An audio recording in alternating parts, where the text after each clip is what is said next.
once you let God into your body, into your mind, because I believe in letting God into your body, not keeping God away from you. I believe in letting God in. Han Meditations. Hello guys, I'm Han. This is my wife Kelly. We are Han Meditations, back with another video. This is the difference between Sufi Islam and Sunni Islam. Now, we recently did a podcast. You guys will see that he was talking about Sufism, and we were like, what's that? Then we started learning about it. So we didn't start learning yet, but we started, just a quick Google search. So we wanted to see more, and we're like, let's just wait till we get on the channel to really dive into it. So if you guys know about it, let us know, but let's check out this video. In this episode of FTD Facts, we're exploring the religion of Islam once again. Now, although we've done several videos about Islam and the Muslim world, we've never quite launched off into talking about Sufism. Is Sufism a branch of Islam? Well, many consider it to be, while others don't. And some just look at it as the missing spiritual component to the traditional way of Islam, which is called Sunni Islam. So in this episode, we're really going to be exploring the differences between Sufism and Sunni Islam. Are they just two opposite sides of the same exact coin, or are they just completely different and impossible to be reconciled? Let's explore the different beliefs. Welcome back, everyone. My name is Leroy Kenton, and thank you so much for joining me in this episode. So this is a really exciting one that I really wanted to share with you for a long time. But before I continue, I gotta ask this question. Do you consider Sufism a branch of Islam? Let me know down below. And if not, what are your beliefs about Sufism? Don't forget to leave a like on this episode if you love learning, as well as if this is your first time here to FTD Facts. Yeah, if you're watching for the first time, just go ahead and hit that subscribe button. It is free, as well as that bell notification, because you'll be notified of future videos like this, and you can keep on learning on a daily basis. So with that said, let's just jump right in. Starting off with the term Sufi. So the original Sufis, right, they wore simple wool cloaks. And in Arabic, the word Sufi means man of wool. So that coincides with Sufis wearing the wool cloaks. It just kind of summarized the look that they had. When it comes to the term Sunni, so the name Sunni comes from the word Sunnah. And this refers to the behavior and the practices of the Islamic prophet Muhammad. When we go back and look at the history and the origins of Sufism and Sunni Islam, there are a lot of speculation and debates about how they actually originated. But the general view for Sufism, also known as Tasawwuf in the Arabic-speaking world, well, this is a form of Islamic mysticism. And inside of Sufism, they really emphasize introspection as well as spiritual closeness with God.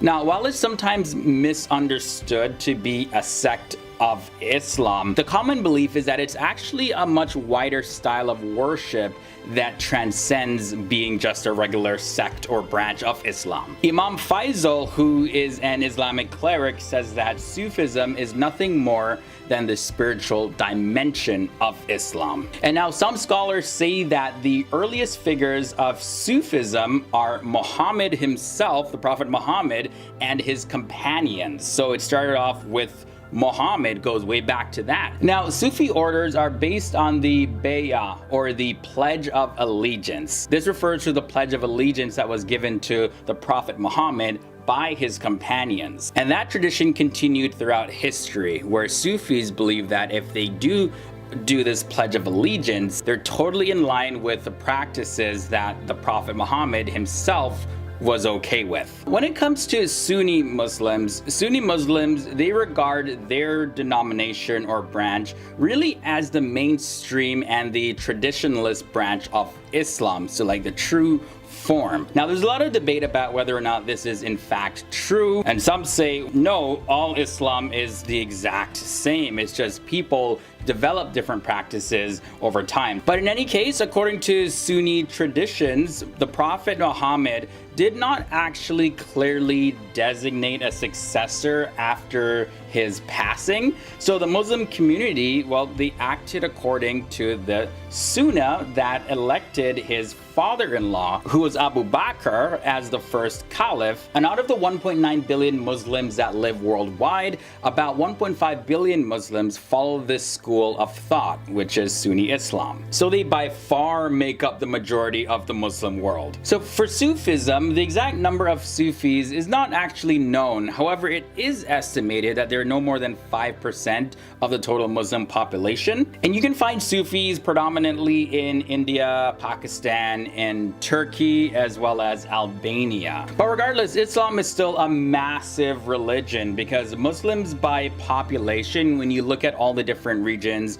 that Muslims make up, about 24.8% are in Asia, Oceania, 91.2% are located in the Middle East and North Africa, 29.6% are in Sub-Saharan Africa, and around 6% are located in Europe and 0.6% in the Americas. So when we look at the path to God in the schools of thought of Sufism and Sunni Islam, that's probably the fundamental difference between Sufism and Sunni Islam. That's the big question. What's the path that one has to go on to be fully united and one with God? Inside of Sunni Islam, Sunnis really put emphasis on following the teachings of the Prophet Muhammad through the Quran, as well as they have Sharia law and the Hadith, and this really sets out the guidelines that are strictly followed by Muslims in order to attain salvation and to be close to Allah. Among these practices are of course the 5 pillars of Islam, which are the Shahada,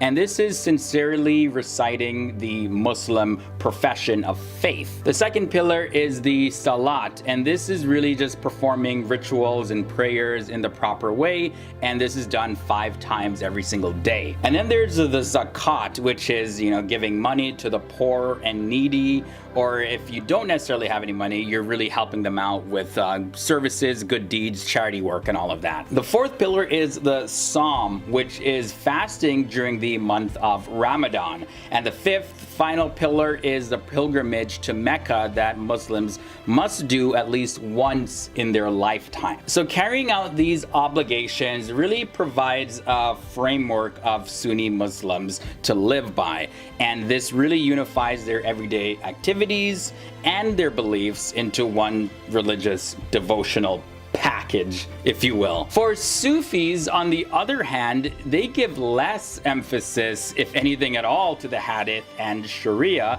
and they focus on the mystical and ritualistic practices of praising Allah. Followers of Sufism believe that just following Sharia very strictly isn't guaranteeing you any sort of union with God at all. They believe that more progressive forms of rituals and practices and meditations and things like that would actually bring a Muslim closer to Allah than just following some rules laid out in a book. They also do not believe that Sharia law should be the only legal system for Muslims. The ultimate goal of Sufis is fana fila, which is to actually lose oneself into the essence of Allah before actually physically passing away from earth. Now, there are 4 stages of Sufism that lead to fana fila. The first being the Sharia, so that's the external path. So yeah, of course it's important for them to follow Sharia law, but then there's also the second stage, which is known as Tariqa, the internal path. Then the third is the Hakika, which is the mystical truth, and the fourth stage is the Marfat Gnosis, and that's the ultimate truth and reality. So you package Sharia with all the other 3 stages, and that's how you attain unity with Allah. Now, the main methods of attaining spiritual progress in Sufism are as follows. One must follow the guidance and instructions of an authorized sheikh or a guide. You must also perform the dhikr, which is remembering the Lord through reciting his holy names as well as his attributes that glorify him and praise him as being the creator of all life. Then there's also gatherings where you can get advice from a sheikh or his representatives, and that's where you sit together with others, you pray together. Now, when it comes to the Sunnis, the Muslim doctrine is often summarized in 6 articles of faith. Now, these are the fundamental beliefs which every Muslim must ascribe to. The belief in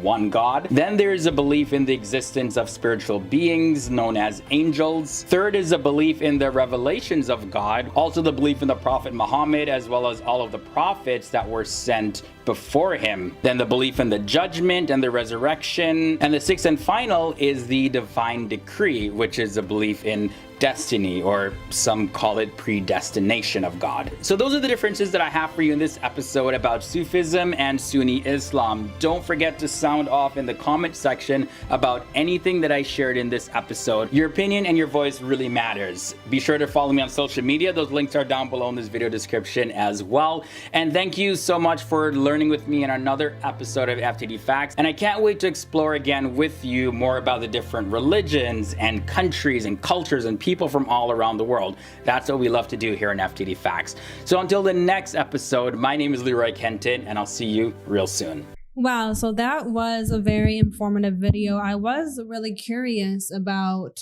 when we heard about the different sects, because as far as I knew, there wasn't any different sects in Islam. So this was really informative, really interesting. And if any of you are one or the other, please let us know, or your thoughts on it at all. If you know anybody who is Sufism, I'm sure most people are Sunni, considering he said at least 95% of the population is. But if anyone is Sufi, that would be interesting to hear more about how that could be different. Hear it from someone's true personal take who is involved in it. So I think it's really, really fascinating how it sounds like it's kind of more of the, if you will, spiritual side, kind of taking Islam and creating more of a spiritual, maybe mystical, if you will, kind of getting into more of those traditional practices where it says they even meditate. And the goal of them is to lose oneself in the sense of Allah before passing on, which is interesting. It sounds almost similar to Buddhism or Hinduism in a way. So this one I think is very, very fascinating, and it goes in a more non-traditional way, whereas Sunni is more of the quite traditional with the 5 pillars and truly following the Quran. So did you learn anything new, Han? Oh, absolutely. And I really like how it said that it means like man of wool or something, because they wore wool. And it is actually important to wear like high vibrational materials like wool, pure cotton, and just real plants, because a lot of people are wearing synthetic stuff all the time. You don't want to wear that all the time. You want to get some nice high quality materials. But I love how it said the meditation gets you closer to God, because that is why we meditate, to get closer to God. Right. There's not some kind of spell or, it's not some kind of pagan ritual. It's just getting closer to God and really finding the true essence of yourself. And once you let God into your body, into your mind, because I believe in letting God into your body, not keeping God away from you. I believe in letting God in, close to you, so that you become one with God. You do not become God. You are not a God, but you are God in that sense where God is in your body. Now, it's a complicated thing, but that doesn't mean that you're God, you worship yourself. Oh, no, it doesn't mean that at all. It means that you're losing yourself, as I said, in Allah. You recognize the power of God, who God is, and the true power within yourself whenever you let God in and truly manifest that power, because I believe that all things happen within God. So if I let God within me, then I can do anything with the permission, with the power of God. Yeah. That is truly what I believe, and that is what I try and tell people. You can do anything if you have God within you, residing within your body. If you keep God far away, then you're always going to see God as far away. But if you bring God closer to you, then you truly have a close relationship with God, and everything you do will be in coordinates with God. So that was a beautiful explanation. And I really am drawn to Sufism. I want to learn more about it. I want to hear more. I want to know what our subscribers think about Sufism. And we just thank you guys so much for being here. And we definitely want you guys to continue to like the video, subscribe. That's all you have to do. But we have to thank the people that are donating. You guys are really what's keeping the channel going and keeping us running, because we appreciate it so much. Even 1 cent matters, guys. I mean, you guys, that makes Kelly happy whenever you guys give us $1 or a cent, whatever, because we know we're on the right path. So we appreciate you guys so much for being here. We really do. We love you all so much. That's why we're working so hard for you. And we'll see you in the next video.